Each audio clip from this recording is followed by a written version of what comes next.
I'm not sure that I'm ready to say goodbye to Mega Man yet, but that's what we're gonna do now. It's a shame that at the time when this series was most prominent, audiences were so fixated on how similar the games were that they maybe didn't fully appreciate the smaller, quieter changes being made from game to game that really refined the overall quality of this series. Despite later entries absolutely oozing with polish, the rougher and more unsure earlier entries, particularly Mega Man 2 and 3, remain to this day the all-time great classic entries that are must-plays for any video game fan, while the rest of the series can be discarded like it's no big loss. And I have to apologize for, in some small way, perpetuating that mindset now.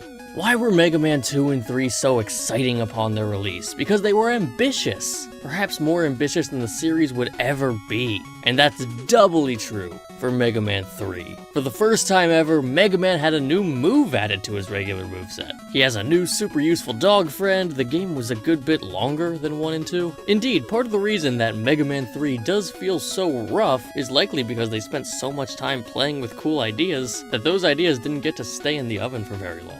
Despite its unrefined nature, the ambition of Mega Man 3 makes it a really exciting entry to me. While many Mega Man games feature more sound game design, they do ultimately feel as if they're offering relatively comparable gaming experiences. 3, on the other hand, feels deliberately larger scale, and it feels special to me because of that. Now, that's far from the only thing that makes Mega Man 3 my favorite. Simply introducing the world to Proto Man is enough to earn it pretty high marks from me. Mega Man's cool, edgy brother who plays his theme song every time before he's about to ambush you for a boss fight hits all the right notes for the kinds of characters that work in this universe for me. Even if it is yet another example of Mega Man 3's unrefined nature. Like 2, I've had the chance to replay 3 a lot more than the others in the series, so there's definitely some mere exposure effect happening. And this is the only Mega Man game where Mega has his slide move, but not his charge shot, which could be my favorite composition of a Mega Man moveset. The addition of the slide allows players to be rewarded for quick thinking and fast reflexes while also giving Mega his first natural defensive option. It was a perfect call.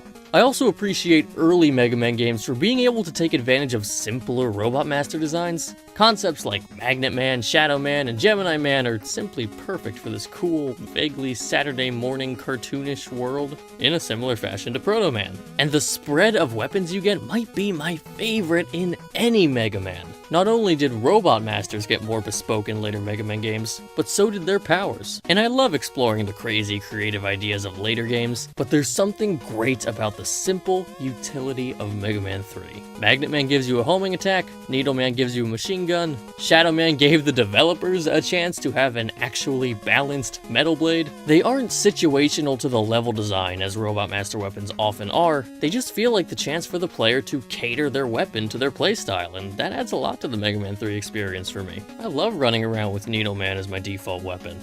I don't want to keep droning on and on, so while I have to mention the music, I'll just say I have similar compliments for Mega Man 3 that I did for Mega Man 10. It's classic Mega Man, but also completely identifiable as Mega Man 3, whereas Mega Man 2 is heroic and encouraging, Mega Man 3 is more intense and dramatic, playing greatly into that increased sense of stakes this game has. It built off 2's foundation by adding some captivating complexity. That's true for the music, and just true for the game in general. I desperately wish other Mega Man games could get the degree of love that 2 and 3 receive.